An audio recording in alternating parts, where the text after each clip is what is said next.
we are created in the image of God. Throughout our human journey, each encounter is an opportunity to see the shared humanity in ourselves and others. Regardless of one's views on religion, each experience and each story weaves us together towards a common path. A path of transformation, a process of growth and understanding, a recognition that, at our core, we share a common destiny. What does the search for truth really mean in our lives? How can we find a sense of unity in a world so diverse and divided? As we reflect on these questions, we start to uncover a fundamental connection that binds us all beyond our differences.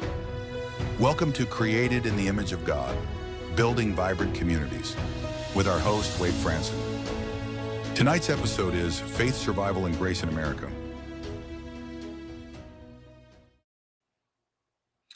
Good evening, everyone, and happy Thanksgiving. This is a special day in America. This day was inaugurated many decades ago, commemorating the gratitude that was expressed throughout history for this country, for the blessings of this continent that are experienced by this unique nation comprised of 50 states that have formed a union under a federal government. A state at the time when this nation was created was equivalent to a nation. So this is like a United Nations on this continent. And from around the world, people have come to this country to participate in this unique project and experience. We also acknowledge that there were those here before those who formed the nation that were indigenous to this continent, and that in many cases, these people were abused, murdered in wars that were ongoing, as has taken place over much of United States history. Others were brought here in bondage, in slave ships, and there's a stain on the history of this nation. And a civil war was fought in 1863 to abolish the institution of slavery, in which more people died than any other war in American history. And over 500,000, mostly white men, gave their lives and shed their blood in this war to end slavery. So certainly there has been trouble and turmoil along the way. But on this day, we express gratitude to our Creator for one nation under God, indivisible, with liberty and justice for all. And so we wanted to do a special show on this special day, and we found the right person to have as a guest on this show. His name is Daniel Gray, and Daniel Gray was at the center of a recent controversy, a recent event that captured the attention of the nation, a nation that was already divided. And this event further divided the nation. And in fact, the day on which this event took place immediately evokes the whole situation and the whole divide. And you'll know what it is when I use the day January 6th. January 6th has gone down in history. Yes, that January 6th. And we have a gentleman, Daniel Gray, in the studio who was at the center of that controversy, who himself didn't really understand the forces at play. And we'll talk to him and get his perspective on it. But he was at the vortex of this divided nation and at the center of a controversy that resulted in a legal battle that went on. So I'm grateful to Daniel for joining us today, because the purpose of this show is not to divide or to take sides, but rather to unite, to allow people on all different sides of all different topics to present their viewpoints. Daniel has a unique viewpoint on the events that he was involved in. The title of the show that was just aired was one title. Another one that we talked about was Accountability, Grace, and Redemption on a Personal Level. So let's invite Daniel Gray to the studio, and let's start learning about his role in these events. So welcome, Daniel. I know we had some technical difficulties. Are you able to hear me okay? I can hear you. I found the speakerphone button, so I can hear you just fine, yes. Well, I was wondering, am I making this intro too long? But I actually wanted to do a little bit of a longer intro to give you the time to maybe resolve that. And I'm thankful, maybe there's some prayers involved and some thanksgiving to even correct the technical difficulties. So Daniel, before we get into the events of January 6th, as we always do on this show, we like to know who you were before all that. So I want to go back and talk about your creation story. Who were your parents? Where were you born? What were the early years of Danny Gray like? What were the forces that shaped you that maybe, contributed to some of the challenges that you then later had? So I was originally born in Blackpool, England. My mother is British. My father is from Texas. They met in Germany. They were part of a very big church life. I was raised in Birmingham until I was about 7 years old. And we moved to America because I had a sister with special needs. And my parents believed that the healthcare standard in America was better than it was in England. And so we moved from Birmingham, England to Irving, Texas when I was 8. Well, that's already a lot right there. I want to press the pause button because I didn't know this about you. So what church, because I spent 10 years in Germany and I was a minister while I was there, doing tons of stuff all over Europe and Eastern Europe behind the Iron Curtain. So now I'm curious, what church movement were they involved in Germany? Do you know? I was part of a church. It was called Restream Ministries. And it's big in It was big in Taiwan. It was big in, I believe, Japan as well. It was formed by a gentleman named Watchman Nee, and he spent a lot of time in incarceration. And in doing so, his faith really grew. He's kind of he's a testament to somebody whose faith survived in really hard places. And the church it was built around home meetings. It was very, very Christian. It was very traditionalist Christian. And so I was with that church for, my parents were with that church for probably about 10 years until we came to the States. And then my sister passed away when I was about 8 or 9 years old, and my family separated. I moved with my father. We did a lot of traveling around. He was a software engineer, and so we would do contracts. And so I lived in Texas, then I lived in Atlanta, then I lived in Florida. For a brief period of time, I actually moved over to Taiwan. I lived in Taiwan for 3 years when I was doing martial arts. Came back to America. I've lived in Vegas, Austin, a few other places. I've done a lot of traveling. And Irving, Texas, just curious, is that near Dallas? I know I've been to Irving, but I'm trying to remember where it is now. It's maybe a good 20 minutes outside of Dallas. It's where the Cowboys used to play. So. Okay. All right. Okay. So then, so you're traveling around, living in these different places, and then you began to get into a little bit of trouble. Tell us about how that happened. So I was. I was in a situation where I had a single parent home and I didn't have a whole lot of guidelines or restrictions on me. And so I never passed 7th grade. I actually dropped out in 9th grade, but I never actually passed the 7th grade. I skipped a lot of school. I was just kind of a hang around kid, spent a lot of time at malls and so forth. I never really had a whole lot of run-ins with the police, though. I never had a criminal record until the events of January 6th. But I would definitely say that I was a very rebellious kid. I kind of did a lot of self-raising. And I had a lot of bitterness and anger from, some situations in my past. And so I was a happy-go-lucky, but also a very resentful kid growing up. And how did you support yourself then, from the time you started like dropping out of school, and you were still living at home? What did you get jobs? What did you do, sort of practically speaking? Well, I didn't have I had a fairly affluent childhood. My parents both worked. My dad was fairly successful, so I didn't really have a street story. I had a good enough home. I never wanted for too much. I was just very rebellious when it came to things like education and structure and so forth. But I guess my childhood is a bit of a mixed bag because it was very well traveled. I had very, very successful parents, very successful grandparents, but we had some situations that divided our family, and that brought around its own set of problems. Yeah, well, at some point then you began to get into drugs, I believe. And so what were you doing as you were sort of coming of age? Did you still live at home? What was going on there? The stuff with the drug issues I had, they actually came later in life. It's funny, I was actually straight edge until I was about 18 or 19 years old. Wow. I didn't really drink. Yeah, I didn't really drink. I didn't really party. I started working in nightclubs about 21. My dad sent me back to England. I did 2 years of education in England. Then I came back to the States, and I kind of just floundered after that. I had good opportunities to go back to England, and I decided that I wanted to stay in America.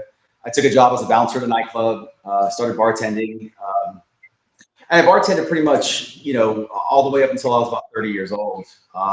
At 26, I got into martial arts. I started training and competing. At one point, I was a professional mixed martial arts competitor.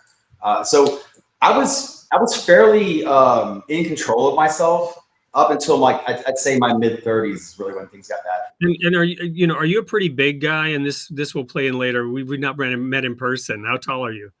I'm about 5'9" on the best day. Okay, so you're not that tall, but sort of what, obviously getting into the martial arts, you had a little bit of a street presence, maybe if needed. Yeah.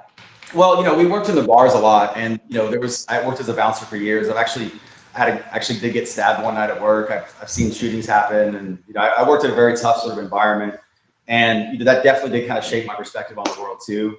I think I got into martial arts because I came from, kind of like the childhood that I had, where I don't think I felt like I was a very tough kid. And then I started working in the bars, and then I was like, let me progress into something that's a little bit more wholesome. And I got into martial arts around like 25, 26. I met some good mentors and some good people. And, for a while, up until about my mid 30s, I really feel like I had it together. So what happened in your mid 30s? What started to change mentally in your perspective that you began to look in other places and look at different ideas and so on? So I moved to Taiwan when I was 30, and I moved to Taiwan. It was a big thing for me as a martial artist. I started teaching over there, and I worked for a company called Tough MMA. I believe it's called Shenwu now, if it's still around. And I had the chance to fight. I was really deep into the culture there too. It was a really good experience. And I had a marriage at the time that it became strained. I think a lot of it had to do with the fact that I wanted to travel. And I was married to a very lovely, very Midwestern girl who kind of wanted a simple life. When we came back to the States, I worked for about 3 years. I was incredibly unhappy. I think getting away from Taiwan really kind of made me feel like I was missing something in life. And it was on me. I got a big head. I got a big idea of what I wanted in life. I took a bigger job in a bigger city, started hanging out with people who were successful. And, some people, they might have had a music career or something like that. And, that kind of took me over. And I had a really bad knee injury. In jiu-jitsu, I had a guy just completely tear my knee out. And so I stopped training. And when I stopped training, I started drinking. I was using drugs. I started partying with the wrong people. I think that I really strained my marriage by doing that. And by kind of turning my eyes towards very selfish things. I want to be successful. I want to be around cool people. And, that marriage fell apart, and it was very, very hard. It was a very tough divorce. And what happened with me was when it was over, I literally got in my car and I drove all the way to Las Vegas, and I moved into a 300 square foot apartment by myself. I got away from everybody. And that's when it got bad, because I was by myself. I was in Las Vegas, and I started hanging out with people who worked on the strip, and doing things you shouldn't do, things I knew I shouldn't do. And eventually I ended up overdosing on fentanyl. And I was walking down the strip, and I remember it vividly. I was looking at one of these big bright Las Vegas signs, and the world just span out of control, and I screamed I need help. I fell to the ground. I woke up in an ambulance. And that was just kind of the beginning, honestly. So I'm getting this picture now, and on the one hand, you were ambitious, you wanted to be successful, Yeah. but you had discipline, especially when it came to martial arts. You also had I don't know, courage, independence. You were able to like travel around the world, even in Taiwan, and be somewhat successful there. But I'm also getting the opinion of you're now past 30, and you're looking at your situation, and maybe you're not seeing a direct path to realize the success that you wanted, the sort of ambition side of you, but the particular skills or the particular area of professional life wasn't going to lead you or take you there. And now you're getting in with some other people that are maybe creating a mirage or a fantasy of what success might look like for you, and the gap between reality and where you're at is becoming stressful. I mean, am I sort of on at all track here with what's going on? I think so. I've looked back on it a lot, and I've committed my mind to understanding my thought processes, and that's the conclusion I've come to. Is I think I became very vain, and I think I became very self-absorbed. I think that really affected the person I was with, and the end result of it was me just saying I'm going to go do something completely reckless in Las Vegas. And I lied to myself. They have the best martial arts gyms. You can further your career as a bartender, and that's not what happened. Yeah. Okay. So then what happened next? So you had this fentanyl related overdose. You came out of that. Now what? So I didn't stop. I stayed doing the same things because I wanted to work on. I was working for a nightclub on the Las Vegas Strip, and I wanted to work through 2020 New Year's. And so that was my goal. I was going to work through 2020 New Year's. And after that, I did actually say, okay, it's time for me to straighten up. And I got a job. I was selling timeshare, and it was a really cool experience. I met some really great people, and it pushed me to start working a little bit harder. Which company were you selling timeshares for? I don't know if they want me to say, but I was with Wyndham for a little while. Yeah. Okay.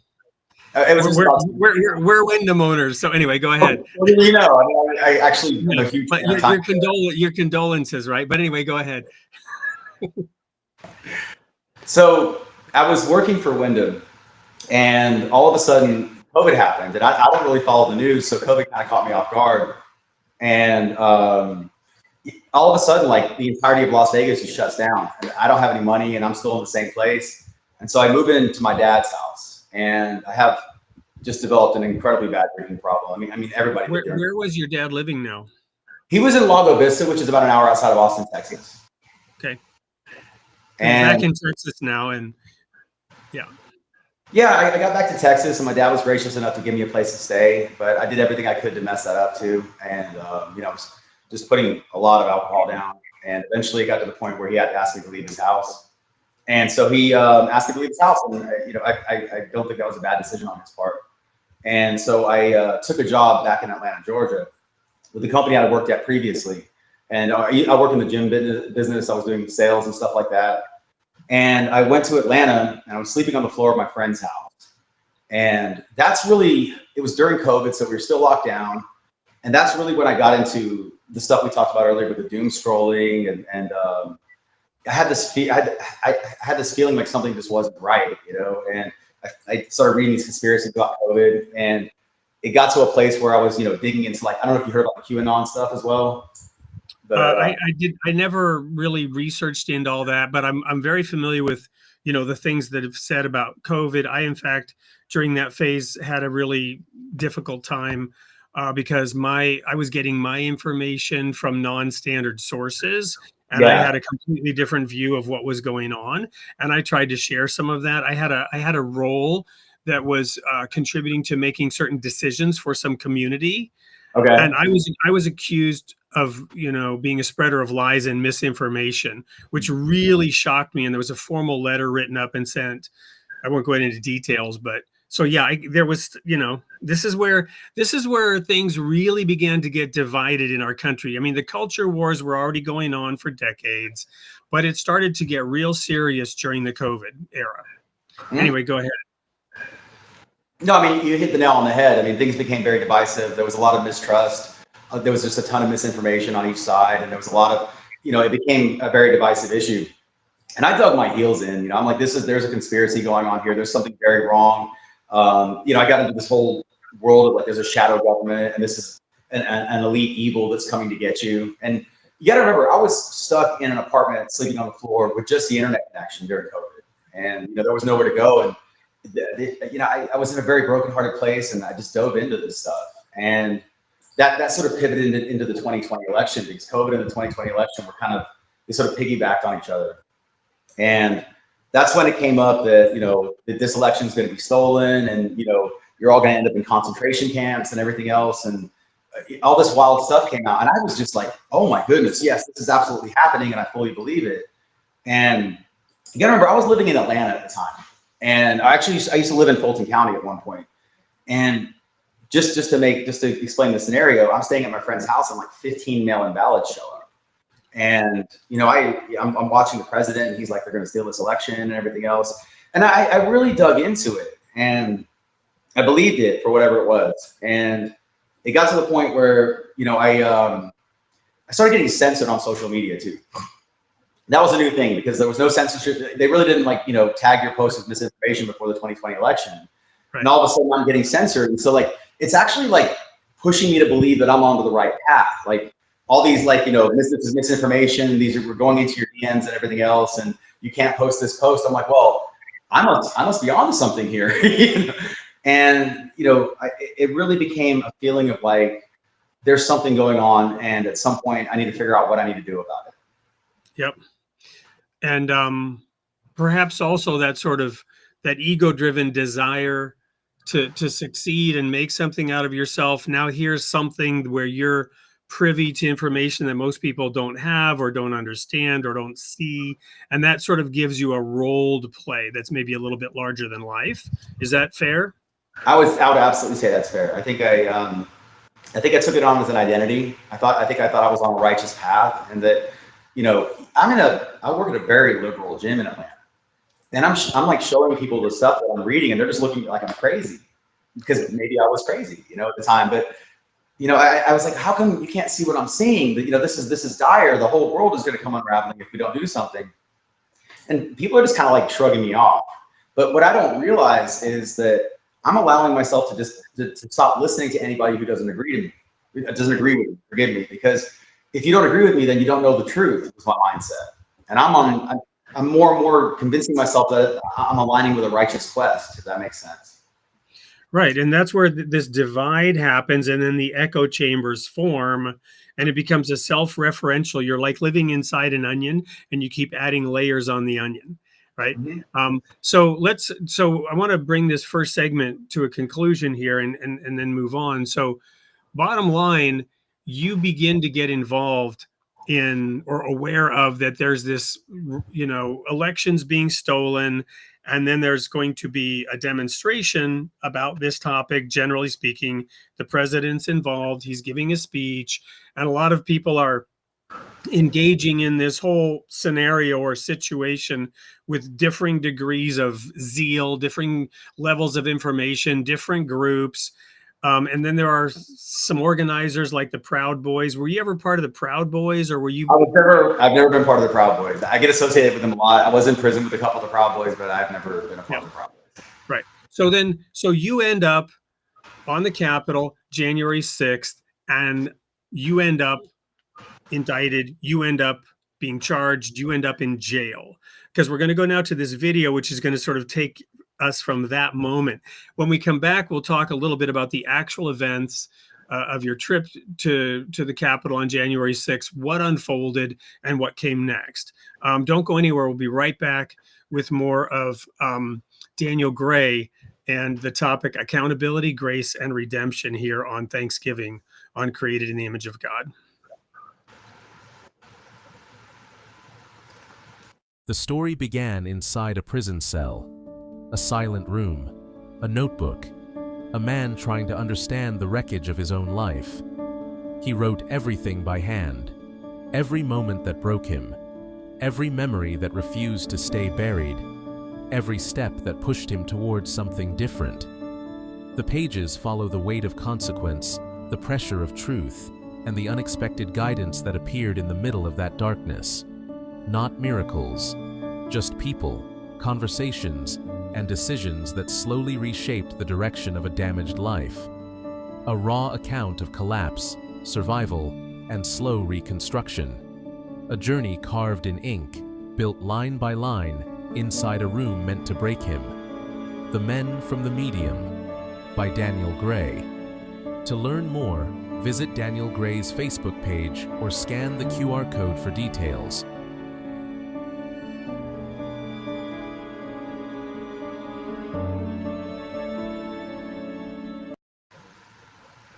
Welcome back to Created in the Image of God, our special Thanksgiving show with Daniel Gray, the man who was just being referred to in that little video. And we'll get into the details of that. I just want to make a comment here about, you know, why have this on a show called Created in the Image of God?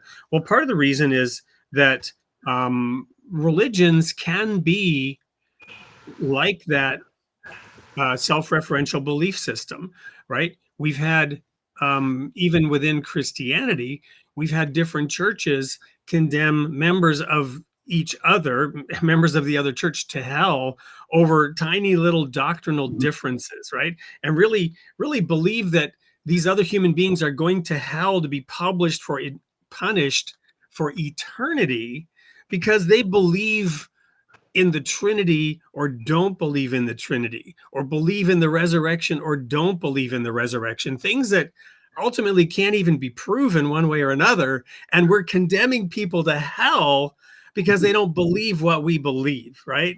Now, Daniel, you were in your own kind of hell at this point, but you didn't yet realize it, right? So what led to you wanting to now go take active part in the events of January 6th, and walk us through that stuff? So, I mean, I was kind of on my way anyways. I'd made the decision once the president had posted about January 6th that I was going. And so I walk into my boss's office and I literally ask him for 3 days off to go to January 6th. And that I anticipate coming back to work. And, we get into an argument back and forth and he's like, "You're not going." I'm like, "Well, then I don't have a job anymore. I'm going to this thing." That's how committed I was. And then when I walked out the office, I'd been banned from Facebook for like 30 days or something like that. And it was due to an infraction. What got you banned specifically? They said it was something from 30 days ago, but my conspiracy mind convinced me that I was being listened to at the time and that I needed to be deplatformed because I'm a very important person, obviously. And so that was kind of it. I was like, "Oh, okay, yeah, I'm going now." So I went by myself. I hopped the flight and I did have friends that were going as well, but they were from a different place. And I flew in and the night before we went on a little walk around and checked the place out. And we got some food to eat, and there were a couple speeches, and we went to bed. And the next day we woke up at like 9 a.m., had some coffee, and we headed to the protest. And I guess I can just kind of keep going about the whole thing. Yep. But so we go to the protest, and honestly, like Trump was kind of talking a lot, and it was cold, it was so wet out there. I had Converse on, my feet were frozen, and I honestly believe this is the absurd thing. I honestly believe it was going to be some big show, like maybe Joe Biden being brought out in chains or something like that. It was just the absurdity of my mindset at the time was just, I really thought that this thing was going to crescendo that day. And I'm kind of waiting for our leader to sort of, make his move. Because there were conspiracy theories about all the evil machinations on both sides. And it's like a war going on and they're going to do this and we're going to do this, but our side's going to win. They have what they say in conspiracy world is they have the white hats and the black hats. And the white hats are the ones who work behind the scenes to do good. And the black hats are the ones who work behind the scenes to drive us towards a dystopian future. The truth I noticed you're wearing a black hat. Is there any symbolism there? I just have a bald head and I wear a hat. You're probably always going to see me with a hat on, But yeah, and so I'm kind of waiting there. The speech kind of goes on, and they're talking about a lot of the numbers and stuff, and this state had these numbers and this, that, and the other. And at some point, Trump's like, "I want you guys to march down and we're going to protest out in front of the Capitol." And, I was walking, we're singing like YMCA and like people were like dressed like Uncle Sam. And, at the time it really felt like a wholesome protest. There were like down Pennsylvania Avenue were just so many cars and so many people. So dare I say at that moment, it was still a mostly peaceful protest, or was it peaceful? So. I mean, I don't know what was going on at the Capitol before I arrived there. But I would say the vibe was that it was like, people were hugging and taking photos with each other and stuff like that. And you have to understand that almost everybody that went to January 6th did not behave the way I behaved. Right. A lot of them were people who just went there with the purest of intentions and they wanted to support something. And that was it. And a lot of them they were well-meaning people, And so I arrived at the Capitol probably around probably 2:10, something like that. And we're all kind of waiting outside, and the Capitol fills up, like the outside of it. It's like maybe 10,000 people, then it's like 30,000 people, then it's 150,000 people. And people are standing on the fountains and everything. And it was as quiet as mountains because everybody's waiting to hear the results, but nobody's phone is working because there's so many people, obviously, that there's no data. And so people are like winding up ham radios and everything. And we're all waiting, and you can hear a pin drop. And then all of a sudden out of the crowd, you hear a bunch of people, they all at the same time, they go, "Pence betrayed us, Pence betrayed us." And the crowd just pops. I've worked nightclubs and crowds before, and I've never seen a crowd like just move, like almost like an ocean of people, just like swaying side to side. And it was overwhelming. I got separated from the crowd that I was with. And so I'm almost at the very front of the protest. And I look at the very front of the protest and I see police and I see protesters, and they're squabbling, they're kind of pushing back and forth. And I literally think to myself, I'm going to walk up here and I'm going to take a photo of this. I'm going to post it on my social media. And so I walk up to the front of the protest. I take my camera out, and I'm literally like, this is how absurdly stupid I was. I'm literally face to face with an officer. I take my camera out like this, and one of the officers grabs my camera out of my hand, and they pepper spray me in the eye. And that was all it took. You know, I got too close to the protest. I shouldn't have been where I was. And I took that as like all the reason I needed to get involved. And I mean, I can, from then on, I go back to the front, I put my back to the police. I get pushed through the crowd. I end up on a stairwell. These police come down, I bury myself, they can walk over me, and I end up on the other side of them. And so I'm standing where they inaugurated the president, and I look in front of me, and the guy shoots tear gas at me, and it lands on my feet and just explodes. And you know, I'm choking on this tear gas, and I look to my left and I see a staircase, and so I run up the staircase, and I run through a tunnel, and I end up at the very front of the Capitol building, the West Terrace entrance. And this moment, so at this moment, there's been a police barricade. You've sort of maneuvered yourself, and you know you've done martial arts. You've been a bouncer, so this is an environment you kind of feel somewhat familiar with, and you know, almost like what are these guys who do cross training where they're jumping from walls to staircases? To, you know how to move within this kind of a situation, and you end up on the other side. Have you now illegally trespassed? Is the police barricade? I'm assuming that I'm guilty of something at this point. Yeah. So within yourself, you assume you were guilty, but now in hindsight, had you perpetrated a punishable crime at this point? There would be some type of a remaining in a restricted area. You could probably put a violent charge on. There are crimes committed at this point. Yeah. Okay. Sorry, I just want to sort of frame this up for the audience, for myself, so we understand what's going on. Okay, go ahead. Sorry. So I end up at the front door of the West Terrace entrance, and this video has like been one of the most controversial videos about January 6th, because I'm at the very front of the crowd, and there's 3 or 4 police officers, and the crowd's yelling back and forth with them. I join in, and we're just going back and forth with the police. And I remember one of the officers actually kept saying, "I agree with you guys, but this is not the way." You know, but I'm all the way up right now. You know, this, that, and the other, and I'm just yelling, but I am yelling with the cops. I'm at the very front of the crowd, and what happens is were you under the influence at all at this time, or? No, I wasn't. I can't blame it on that. You know, this is just me doing it, and so I'm at the very front, and there's 3 officers. They're all Capitol Police officers, and then another officer walks up and he taps them all on the shoulder, and they all turn around and they walk inside. And the assumption was, okay, we're being led in the building. This is a very, very popular video in like January 6th conspiracy lore. And so they, you know, I followed them inside the building, and I kind of didn't know what I was doing. But it probably wasn't what I should have been doing, you know. And so I walk around inside the Capitol building, and I'm just kind of in there, you know, and somebody's like, they got people who have like a boom box in there, they're playing music. It smells like marijuana in there. And like people they're doing protest stuff. And I end up getting into another pushing match with the police. I'm putting my back to them. They're pepper spraying us and stuff. And I'm just being completely reckless. And so this is part of, you know, controversial, yes, but also a little bit difficult to understand, because you in your own mind have already committed crimes, trespass, but there were a whole bunch of people in there doing this at this point. Yeah, you know, I guess that's kind of a testament to groupthink. You know, we're a crowd, we're united in this. We're all, you know, part of some sort of brotherhood at this moment and united for a cause. And so, yeah, that's definitely a part of it, you know. Okay. Anyway, go ahead. So I walk around and I see the officer that I thought stole my cell phone, right? It's a female officer, and she was the one who was standing in front of me when I get pepper sprayed.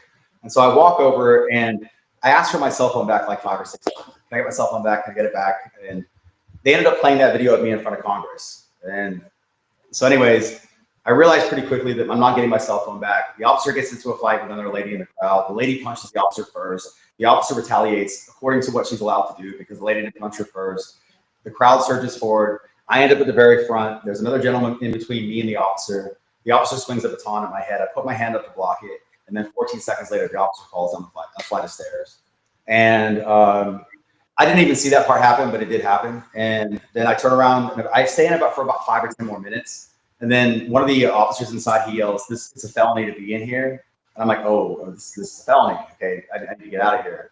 And so I turned around and walked out of the building, and I went back to my Airbnb, and social media was going crazy, and there was a lot of stuff going on. Everybody was kind of freaking out, and there's a lot of sub stories here. But the person who had my phone was stolen. My friends were calling it, and the person had answered it, and I ended up using another phone to call the number that the person had given, and they wanted me to meet them the next day, and I actually didn't do that. And that was the end of the saga of my cell phone.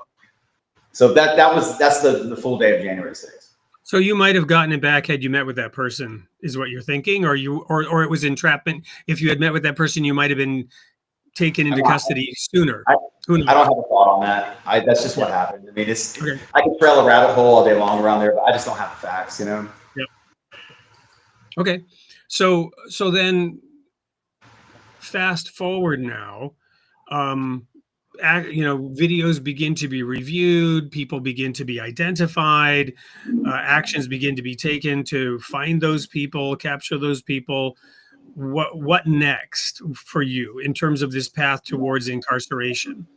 So I get back, and I know that I heard Nancy Pelosi said she was going to give 20 years to the people, or I heard something like that. And so I was like, oh, I probably need to go on the run. And this is what I did. I packed up my car, I drove to Florida. I moved in with somebody I knew for a little while. And then at some point I ended up with no place to stay. I was sleeping on couches and sleeping in my truck. I ended up sleeping at a job site. A friend of mine, a friend of mine's friend had a business, and they gave me a room to sleep in there. And April and May, they passed, and I kind of thought to myself, okay, I guess they're going after other people, sort of thing. And I get in my truck one day, I'm driving to the beach, and I see a bunch of police officers behind me, and I assume that the person behind me is getting pulled over. And then they move out of the way, and I'm like, okay, I guess I'm the one getting pulled over. And then all of a sudden it's like, I hear, driver, stop your car, get out of the vehicle. And so I put my hands out the window. And my assumption is this has nothing to do with me. I'm literally thinking I'm going to talk to these guys. I'll be at the beach in 30 minutes. I can't see them. I just know that there's a lot going on. I got my hands up, and I walk back towards the sound of their voice. I lay on the ground. They put my hands behind my back. They handcuff me. They sit me up. I look around and I see all these FBI vests, and I'm like, here we go. They got me. And that's the arrest story. They took me to Duval County Jail that night. The next day I was in the feds. Within 36 hours, the FBI. See, here's the thing: the FBI guys that took me to prison were actually really, really nice guys. They were cool guys. Like they didn't. It was nothing personal with them. They had a job, and a lot of them told me that. They were like, "Hey, look, I just got to take you. You have to go to prison." And I'm like, "Look, this is my fault. I get it. I know you're not. This is not a malicious action on your part." They actually brought me Burger King twice, and so I got to ask sort of your mental state in these months between January 6th and this arrest. Clearly you had kind of moved on in a couple of different ways. So were you still involved at all in any groups, or was your experience coming so close to being, charged with a felony, or you backed off and maybe tried to get on a little bit of a better track, or what was going on there? I don't think so. I think I was probably in the exact same mindset. I think, okay. I think I thought that, we went out there and we stood up to the government and all this stuff. And, there were a lot of people on the conservative side were like very supportive, so it created a weird mind for me to be in, because I had a lot, I know there's impending trouble coming. I know that it's, if the FBI's after you, they're going to get you at some point. You can only hide for so long. But then I have people that are like, they're very like, yeah, man, that's the American way, is to do things like that. And so I was kind of conflicted between two mindsets. And so I go to court, and I don't realize how much trouble I'm actually in. I know I've been arrested by the FBI. I know that I'm in a courtroom now, but I don't know what I'm actually facing. And so I get in court, and they read my charges out, and they tell me I'm facing 37 and a half years. And my first reaction is, honestly, I literally just laughed. I was like, this can't be serious, And then the absurdity of the federal court system is that they take me through all my charges. They tell me I'm facing 37 and a half years. They take my DNA. And then 6 hours later, I walk out of the building and I'm a free man again. So I'm just kind of perplexed by the whole situation. I just got arrested at gunpoint by the FBI. I told them basically facing a life sentence. And now it's like, come back next Friday and here's a bag of Burger King. So Yeah, that was a very surreal situation. Wow. So then, what happened next? So, you end up in the legal process, and, it's honestly a waiting game. And the blessing that I had a lot of blessings, but the first real blessing I had, outside of the friends who, would help me out and stuff, was I had a fantastic public defender. And it's a lady named Maria. She's a DC public defender. And I don't know her politics, but I guarantee that they weren't like mine at the time. And, she was the first person to really get involved in my case. And the first strategy that we were very strategic in how we approached the case. And the first thing we thought about was they have multiple other defendants that are facing these charges. And the number one charge we had was the 1512 obstruction charge. It's the one that went in front of the Supreme Court eventually. And so I had the 1512 obstruction charge. I had 8 other charges as well. There are a bunch of comparables. Let's play the waiting game. Let's let everybody else go first, and we'll kind of see what this looks like. Because this a lot of this was unprecedented. They really didn't have case law to make assumptions about what kind of sentencing we were going to get, or about even what charges would stick and which ones wouldn't. And so the practical decision was to sit it out. And so we just kept delaying and kept delaying and kept delaying. And that went on for almost 3 years. And the big hang up I had was I had an officer assault charge, which I was guilty of assault, but there was an injury enhancement. This is how the feds work. And the assault that I had was I definitely did grab the officer's baton when it came at me. But I maintain that I'm not guilty of this officer's fault because it happened 14 seconds later. It doesn't mean that I'm not responsible. It doesn't mean that I wasn't there or that my actions didn't in some way contribute to this. But the case I was making was this was not a malicious action. This was a mistake on my part. And the plea that the DOJ wanted me to sign, I would have to take full responsibility of that. And that was the only hang up. Honestly, I would have pled guilty probably within the first few months, because I was as close to homeless as you could possibly be. And I kind of looked at prison as like, okay, they got food, they got a place to stay, I can get back in shape again. People were being nice to you.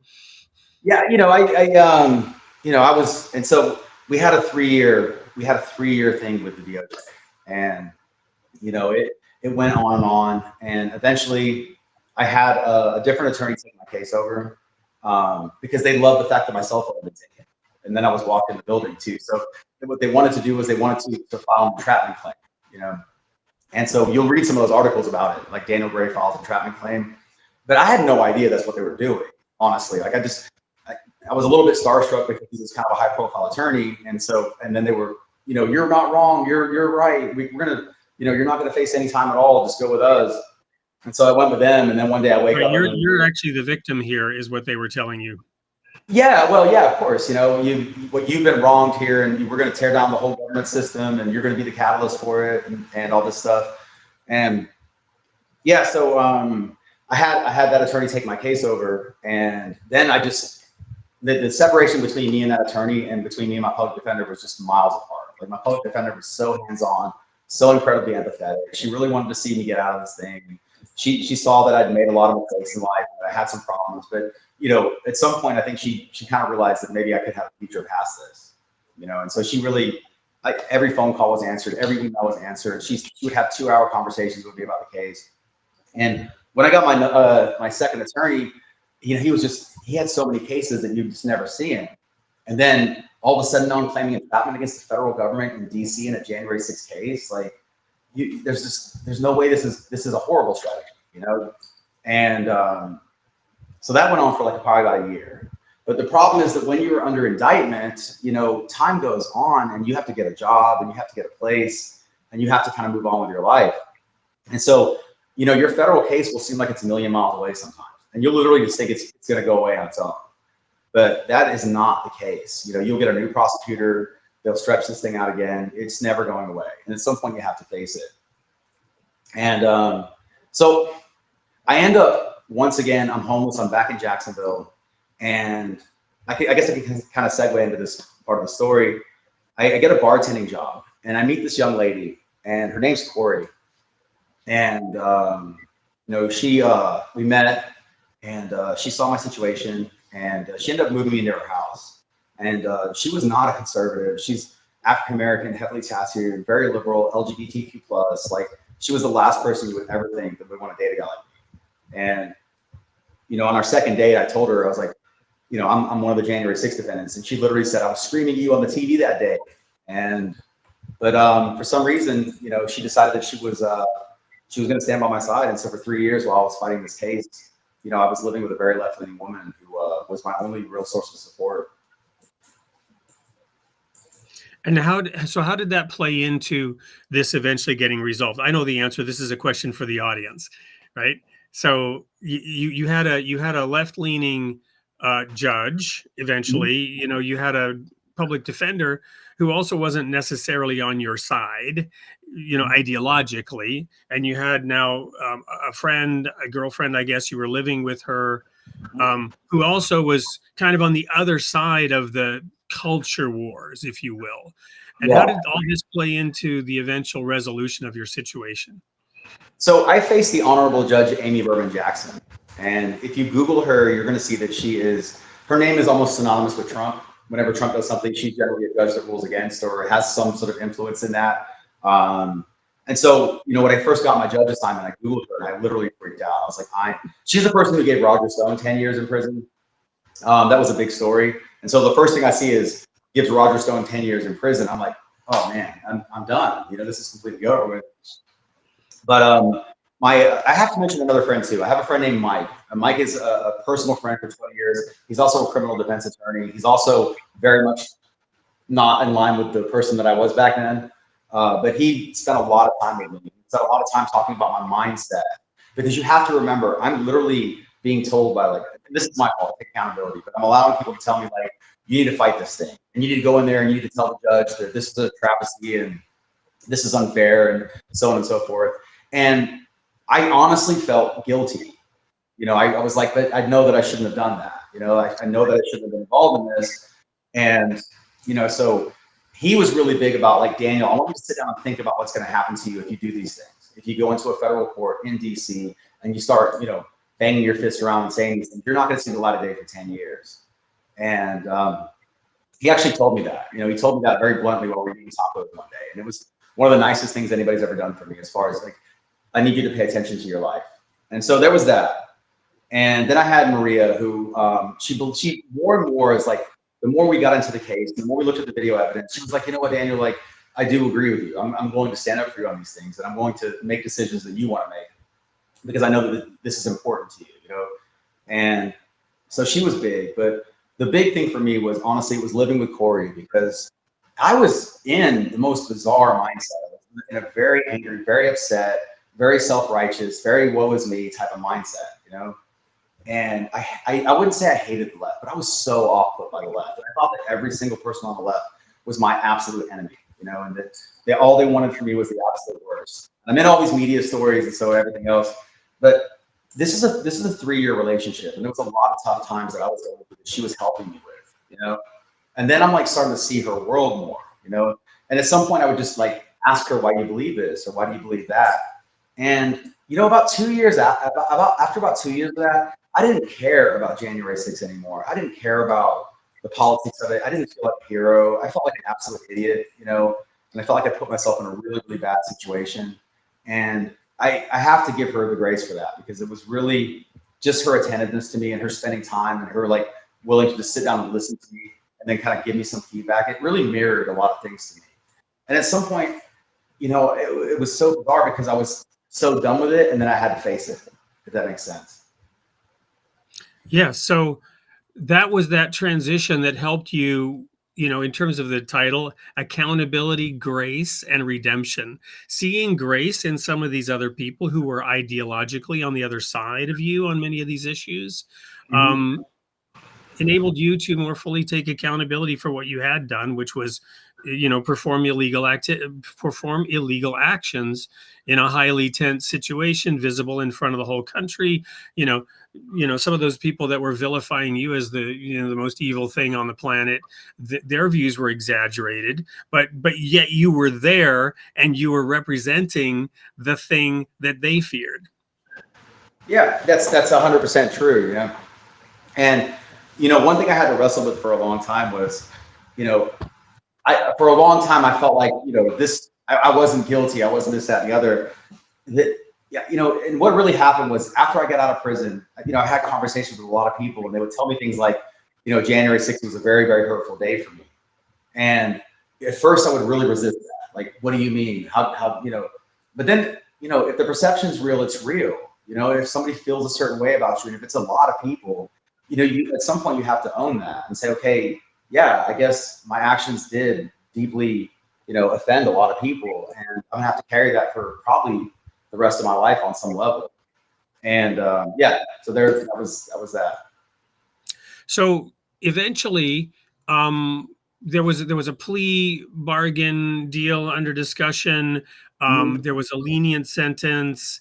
There was a decision. Tell us about that. So what happened was I ended up finding the Officer Fall video, and I found it on Twitter. And I found a bird's eye view of what happened with the Officer Fall video, because I only had like 4 or 5 like grainy body worn cameras, so it was very like hard to tell. And I ended up finding a video that did show the officer still standing about 5 seconds after they said I shoved the officer down the stairs. And so I presented it to my attorney. I went back. I fired my other attorney. I went back to my public defender. She was gracious enough to take me back. I'm never going to be ungrateful about that. That was huge. So, sorry. So I ended up presenting. They presented to the prosecution. The prosecution said, "Okay, this is a little bit different," and they reworded the plea. They reworded the plea to say that me and the crowd pushed the officer. And then we found the video of the actual fall. It was 14 seconds later. It was about 10 steps apart.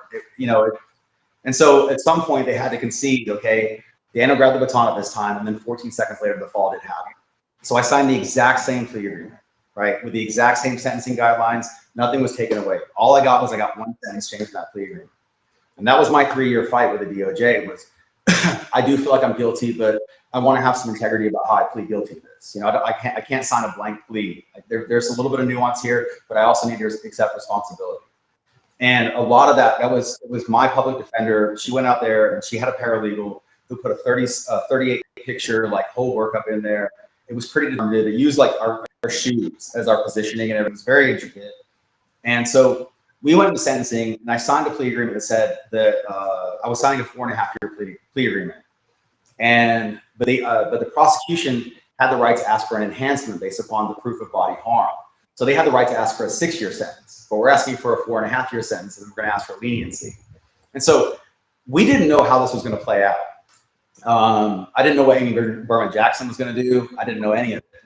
And so we went into court, hopeful for a light sentence, and prosecution went in court hoping for a 6-year sentence. And so we're going to go to commercial break. When we come back, we're going to find out the answer to this. Don't go anywhere. Your story has the power to start a movement. Journalism is more than a tool for broadcasting news. It's an important way of fostering meaningful cultural relationships that create tangible change in our society. With our anthology Cultural Journalism, you can now do your part and make your mark. From expert writers to passionate amateur, everyone has a story to tell. Our aim is to promote equality, empathy, and create a safe space for different perspectives and interpretations of the world around us. Come join us today and break free from the toxic news cycle. By submitting your story to Cultural Journalism at info@soupllc.com. So I thought that would be an appropriate one, because imagine an anthology of 30 different people telling their story of what they saw on January 6th. You know, and going from perspective to perspective and seeing all of them. But anyway, so now we're sitting on we're there waiting for what, the sentencing? Yeah, so we're waiting for the sentencing. And so I had to put together a sentencing memorandum. And I had to make a decision about how do I want to approach this. And I looked at everything. I looked at my whole life, and I was like, you know what? These last like 5 years have been an absolute disaster, and I want freedom from it. And so we started to make a case for leniency, and I put together a letter to the judge. It was like a 4-page letter. I went out and I found every single friend that I could think of. I said, will you write me a letter to the judge? And I got like 40 letters, and I put together like a 4-page sentencing memorandum. I went through everything. Your Honor, this is every mistake I've ever made in my entire life. These are all the problems I've had. This is where I see myself. these are the mistakes that I made on January 6th. And it was very important. I said, I deserve to go to prison. And these are the plans that I have when I get out. And that was big, but what really moved the judge was the woman who stood by my side at the time. She wrote a letter to the judge, and she wrote it from the perspective of, Your Honor, I am not a conservative. I'm not a Trump supporter. I'm none of these things, but I've been living with this man for 3 years. I know he's made some mistakes. He's a complete idiot, but he does deserve to come home at some point. And when we got to sentencing, the judge read through all the letters that we written. She paused on Corey's letter, and she spoke about it, and she commended our relationship. She commended my effort to transform. And so let me frame it this way. I go up to get sentenced, right? And I'm standing there, and the judge starts speaking, and I'm sweating, and I'm so nervous, and this is the big moment. And I look up, and she's actually yelling at me. You know, you've done this, and you've done this, and I'm just like, oh my goodness. And I'm just nodding, and I'm just in agreement, hoping this will end. And so at some point, I look down, and there's sweat all over the podium. I'm like, oh my goodness. Like, and then at some point, she pivots like halfway through, and she starts like saying, and Daniel, your friends described you as being empathetic, and you know, I commend you to try to overcome drugs and alcohol. And she goes, I commend your relationship with Corey, and you know, I support that. And then she said, as far as the work of changing your life, I believe the work has already been done, Daniel. And then she told me, and now you also said that you need to go to prison. You're exactly right. And somewhere in that, there was a gavel hit. There were a couple of numbers read out, and I didn't know what happened. I didn't know what I was sentenced to. And I looked over at my attorney. I said, what did I get? She goes, you got 30 months. I was like, that's not bad, is it? And she's like, no, that's not bad. And I just give her a big hug. And, you know, what had actually happened was the Honorable Judge Amy Berman Jackson had actually decided to believe in me. And this is, people have to understand, just Google her and see what you think, how you think she would treat a January 6th defendant. And I'm just speaking for myself. I can't speak for any other defendant that went in front of her. This was my experience. I took accountability for my situation. I asked for mercy and asked for forgiveness, and I absolutely got it from one of the highest judges in America. So 2.5 years. When was that sentencing? The sentencing would have been sometime around December, I believe. October, I think it was. Yeah. Of 20. That would be 23 going into 24. 2023. Meanwhile, we're in an election cycle, right? So did you actually go to prison? Yeah, so I was given the right to self-surrender, and the feds are very weird because their sentences can be very tough, but they're very lenient about how they take you to prison. They'll go home, get your stuff organized, pack a bag, and then go to prison in 2 months. And so I get home, and that is like the hardest and darkest period of my entire life because I'm on an ankle monitor now. I'm stuck in a house. I know I'm going to prison. I'm just so overwhelmed with just everything that's on social media. I'm back in the media again. And so I became a recluse. I stayed inside. I didn't go anywhere. I didn't do anything. And, you know, the woman who stood by my side, she threw me a goodbye party and, you know, everything else. And then one day I'm literally driving a car to a federal prison in Jessup, Georgia. And do you remember what that day was? April 4th, the day after my birthday. April 4th, 2024? 2024, I believe. Yeah. Yeah. Makes sense, right? Okay. Yeah. So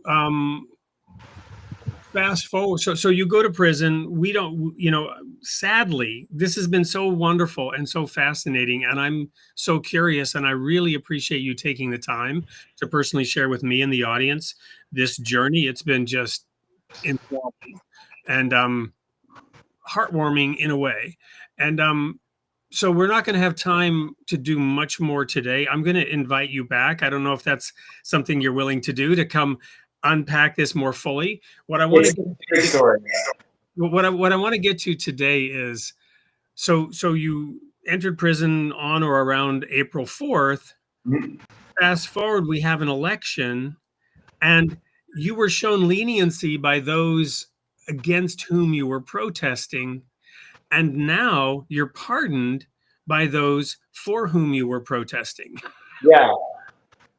So yeah. What happened? So I was watching the Trump inauguration inside of prison, and there was a lot of talk. I mean, obviously, when you're in prison and you're a January 6th defendant, and the election's going on, you're going to get a lot of attention. And I'm watching this thing and it doesn't seem like anything's going to happen. So I'm just like, I'm kind of resigned to being in prison. And then all of a sudden I'm watching the TV and then Trump comes on and he's like, to my January 6th defendants, you guys are going home tonight. And I'm like, tonight? How's that possible? My case manager shows up. She walks me into the office and she said, hey, Daniel, I have a letter from the administration. You've been pardoned by the president. You're going home. I just break down. I can't believe this thing, you know? And then there's some questions about who's getting pardoned and who's not getting pardoned, because remember I had the officer assault charge. And so JD Vance a couple of weeks ago had said that the people with assault charges weren't getting pardoned. And so they tell me, okay, actually, Daniel, you're not getting pardoned. And they send me back to my bunk and I'm like, okay. And I go sit in my bunk and I'm just in there. And then all of a sudden somebody comes in with a flashlight and he's like, are you Daniel Gray? I'm like, yeah, I'm Daniel Gray. And then he's like, pack your stuff, you're out of here. And within about 45 minutes, it was about midnight. You know, I'm outside of the prison riding with a friend of mine back to a friend's couch to sleep on. So help us understand the nature of that technicality. Assault charge, not an assault charge. Did they pardon people who had assault charges, or you fell through the cracks? What happened? Trump pardoned everybody but about 11 people. He did a blanket pardon for everybody in or around the Capitol the days before, the days after. And then so it wasn't. So he specified which ones were not going to get pardoned or something like that. It was basically the Proud Boys didn't get pardoned. The Proud Boys, they got clemency, so they got released from prison, but they still have their charges. And so it was 11 of those, because they all faced seditious conspiracy charges. Right. So they had some of the highest charges ever leveled at an American citizen before, you know, from the government. And so those cases were put off pending further review. But I ended up receiving a full, complete, and unconditional pardon. And yet all of this was transformative to you. So today you're not, so how do you look at all that? That's the redemption part, right? Or is the redemption part still ongoing? I would say it's going to always be an ongoing process with me. I think we're always aspiring to do something better. You know, grace isn't earned, it's given, and it's something you receive. It's not something you earn.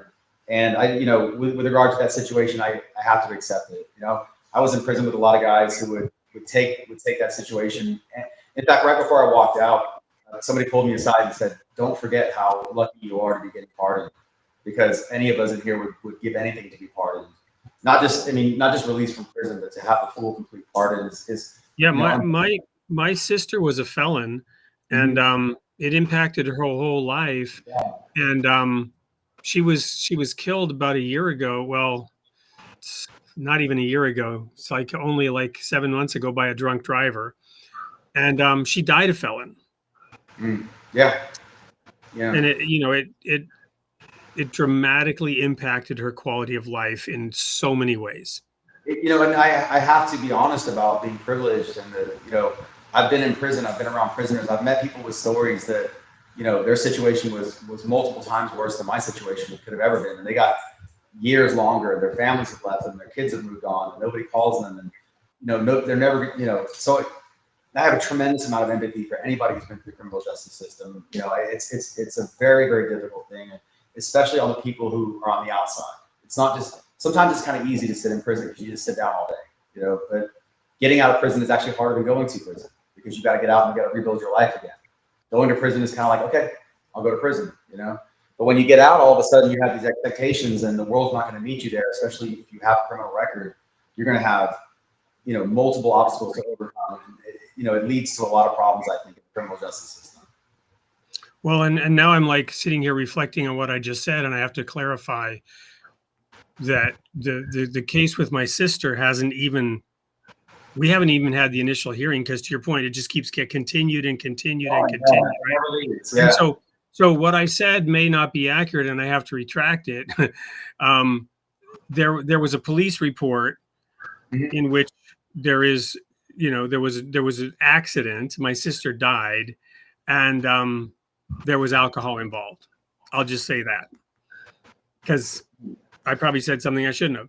You probably know that more than most people on the planet, that you don't go talking about stuff when it's being settled. So wow, what a story. And so this book now, you were writing this, your story while you were in prison during those months. And the title of the book is Men from the Median, or so. What's exactly the title? Is the title what does that title indicate? Because I didn't quite get the symbology there. So I was in a low security prison. I had a very, very easy time in prison. I was placed into a low security prison. I wasn't with a whole lot of violent offenders. If they were violent, they worked their way down. And at some point, what happened was they started bringing buses over with people from the media, right? And this happened sort of towards the end. And these were guys who've been in prison for like 20 and 25 years. And they were people who were put in prison because of the crime bill. So medium means medium security. Medium security prison, correct. And so initially I was writing this book because the woman that stood by my side, she was a reader. And so I was kind of almost writing a love letter to her. I was writing I was framing her as somebody who was, very important because she was. And then I ended up in prison and I'm around these guys that have done like 15, 20, 25 years. And I start realizing I just have so much empathy for them because I could never imagine. And the writing shifts to where I start talking about what their experiences are like. And I had a moment in prison where I kind of lost everything. And then I started reflecting and I'm like, I've done 8 months. This guy's done 19 years. Like, I just can't imagine the amount of heartbreak that he's had to, internalize when his children have been raised by another man. There's nobody there for him anymore. And what really stood out to me was these guys were like impressive. They worked jobs at Unicorn. They were in church every day. They would go and they would work out. And they're all in great shape. They were like 55 years old. They were like impressive men to me, And so at some point I was like, the book kind of became a little bit more about a social commentary and about the nature of the criminal justice system. Because a lot of these guys, they were put in prison under laws that were retroactively overturned, but they were never released from prison because the BOP is never going to release you. So you'd have guys with a 25-year sentence, and then Congress ruled like 10 years later that it was too much. So you have guys coming in and out that have their same charges that would do 2 and 3 years, while these guys are doing 25 years. And what stood out with me was that they were at peace with it, and that they took accountability for their part in it. I had one guy who even said to me, he had a 25-year sentence for, it was drugs, but it was like a handful of drugs. It was his third offense. And he even said to me, he goes, yeah, the crime was really bad back in the 90s. That's why they had to do that.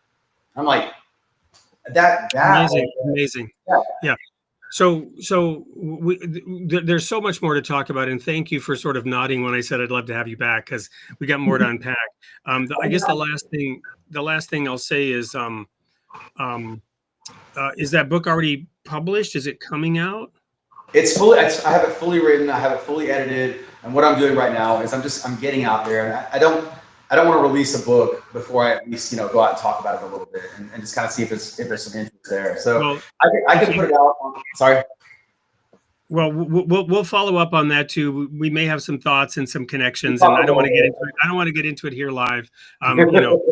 We've got a lot of experience with situations like that and bestsellers even, and so. But aside from that, so it's not available yet. Is there a place where people can express interest or even place a pre-order or a donation to encourage you? Not yet, but I'll tell you what. Yeah, I'll tell you what I am doing though. So I actually started it's like almost like a comic series. I'm delving into whimsical writing now. It's called The Panicked Penguins of Jacksonville, and it's a story about penguins who lived in a very dangerous environment, but then the sun comes out and all of a sudden they live in a world full of abundance. But the problem is they're geared towards panic because that's the world they lived in, and so very absurd things make them panic. And I'm debuting that on my Facebook page. It's kind of a third place for me, so I don't have to always talk about my problems. I can kind of put them on the penguins a little bit. I love it. If people want to follow along, I'll be putting that out. It's going to be my insight and some of the things I've learned about what it means to live in a survivalist mindset when you think the world's against you versus a world that's fully abundant, even though it's exactly the same world. I guess that's the premise. So if people want to go to my Facebook, oh, thank you. Yeah, it kind of came together about a week ago, and I'm gonna move forward with it. So that's something to follow. Is this your personal Facebook page? Is that where they find it? I would go to it's going to be Daniel Gray, author, Gray, and then author afterwards. It's going to be a picture of me in this hat, At Facebook.com, is that or on Facebook? It's on Facebook. If you go to the search and just put Daniel Gray, author, I'll probably come up pretty quickly. Yeah, I just put it in there so that people can see it here visually. Daniel Gray, author on Facebook. So we don't even have time to go through some of the audience comments. I got one last question for you, even as we're in overtime here, and that's the whole faith thing. I mean, the title, Accountability, Grace, and Redemption, obviously those are spiritual, biblical, divine, godly terms. where are you at on faith? Where are you at on God? I am so incredibly grateful for the life that I live right now, and I'm so incredibly grateful for everything that I've gone through, because it's been a seismic shift in my mentality, you know. And I had a realization that every single problem in my life was my own fault, but then every single thing I do after that is also something that I can do, you know. And yeah, I had I had multiple moments throughout the journey of everything I talked about, but it was about 2 months ago when I got my manuscript finished, and I was still full of all this, like, oh, you know, I'm so upset, I'm so anxious, and you know, the world is so unfair. And then I started interacting with AI because I needed a synopsis, so I fed my manuscript to AI, and then AI had my full life story, you know. And so I started realizing, like, you know everything about me, don't you? And so I started asking it some very serious questions about, like, how did I end up here? And you know, AI was what told me that I allowed myself to become radicalized. And I started asking it, like, so I should be so grateful for all this suffering, right? Because suffering is what produces, you know, perseverance, character, hope, and so on and so forth. And it was like, yeah, you are an incredibly blessed man, and you have the opportunity to do anything you want with your life now, as long as you change your mindset and you take an act of courage in a different direction. And so that was the epiphany that I needed, that everything about this was purposeful and it was meaningful, and it was about changing my mind, you know, and it was about, like, showing me the perspective that I needed to see. And I'm just beyond grateful to God for everything that I've gone through and everything that I've seen, because I don't think I could have gotten to this level of realization without it. Awesome. So last words to the audience. Thank you for listening. And I know it's a complicated story, but I greatly appreciate your listening. That means a lot. I know that, you know, sometimes it can be tough if you have different ideologies, but I'm here to tell the truth. And if people want to ask me questions, I'm here to answer them too. I'll give you the best and most honest answer I can give. And thank you for taking your time on Thanksgiving. Well, and we will have Daniel Gray back here, and we'll unpack this a little bit more and talk about his journey. Meanwhile, you know, I'll put well, it's still up there. You know, go connect with him on Facebook. Let him know how much you liked his appearance on the show. Daniel, I'll be writing a message on my Substack about what I learned from this and my own reflections on it. And we'll pick a time and have you back soon. All I have left to do. Go ahead. Sorry. I was just trying to read that. I'm sorry. Oh, I accidentally clicked on the wrong thing here. There's a discussion, you know, that's been going on, you know, with some of these are just people commenting on how much had gone through the 6 to the date you were picked up. I kind of asked about that. Okay. Yeah. You know, so I just accidentally clicked on an audience comment when I was trying to unhide this. So I didn't mean to digress into that. We'll have you back. People can connect with you on Facebook. Let Daniel know how much you appreciated having him on the show. I'll write that article. And all I have left to do is air the sneak peek for next week's show and remind the audience, you, Daniel, you, and everyone else listening in are created in the image of God, and God loves his creation. This has been an amazing conversation. Thank you for sharing your journey. I've learned a lot, and I look forward to having you back. Thank you. It's been an absolute pleasure. I greatly appreciate it. Awesome. See you next week, everyone.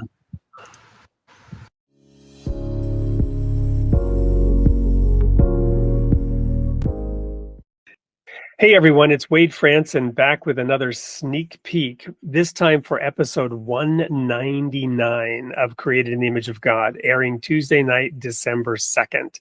I am in the studio with a gentleman whom I've had several conversations with, and I'm very excited to introduce to you. He has a couple of master's degrees and a PhD in psychology. Emphasis is on human development, but also spiritual development. He's the author of 4 books, and his latest one is Awkward Awakening, Finding Your Way Home. Welcome to the studio, Scott. Well, thank you, Wade. I'm happy to be here. Well, as I talk to you, I'm somehow reminded of F. Scott Peck and his books. Are you familiar with him? Oh, yes. Road Less Traveled. Yeah, that was a seminal thing when I was a student in college. I read those and it made a huge impact on me. So I imagine your books are having an impact. So unpack briefly for the audience what they can expect in this show while talking about Awkward Awakening, Finding Your Way Home. Yeah, the biggest thing is that I've been sensing an awakening process, as many of you may have known about, a spiritual awakening, an ascension, a change, something's happening. And so what I feel and what I've seen in society is changing at fundamental levels of how we view ourselves in connection with God. We're not separate. We are one with God.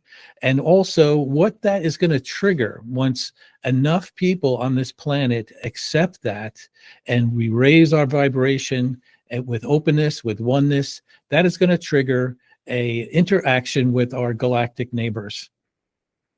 Wonderful. Now, some might quibble or violently oppose the sort of positive view there, because we're living right now in a time where people are fearful, they're accusatory. Both sides of the political spectrum are accusing the other of destroying democracy, yet you seem to have a positive, very positive view of this time. How is that? Well, what I started doing was digging into some historical sacred texts, and also the astrological signs. And I know that's a little bit woo-woo, but I just look at it anyway. And when you start looking at that, you look at the Earth's precession, that the Earth wobbles, and the ancient Hindus had that set up as 4 segments called yugas. And when you look at what they say we're on is the coming out of the second yuga, the Kali Yuga. And then you look at deeper into that. Well, what does that mean? And it's all predicted of chaos, of bad behavior coming to the forefront, of greed and power. Those people that have that in their hold are loosening up, and it's a very tumultuous time. And then the next 2 yugas, which will last about 14,000 years, is all a time of positivity, oneness, a golden age on this planet. And then there's other aspects of that. Other North American Indians also had, the Hopis also talked about this, as well as one of my favorite authors, Neil Donald Walsh, spoke about the storm before the calm. And so that I just feel that in my heart. I don't know why, but I just feel that, and I accept that, and that's my positivity. Well, and I can't wait to unpack that for a full hour. There's so much that you just shared, and we'll also talk about how that actually correlates to the Book of Revelation and Yes. other things. So there's a whole lot of Oh. things that we're going to unpack. For the audience, you're not going to want to miss December 2nd with Scott Guerin on Created in the Image of God. Be there.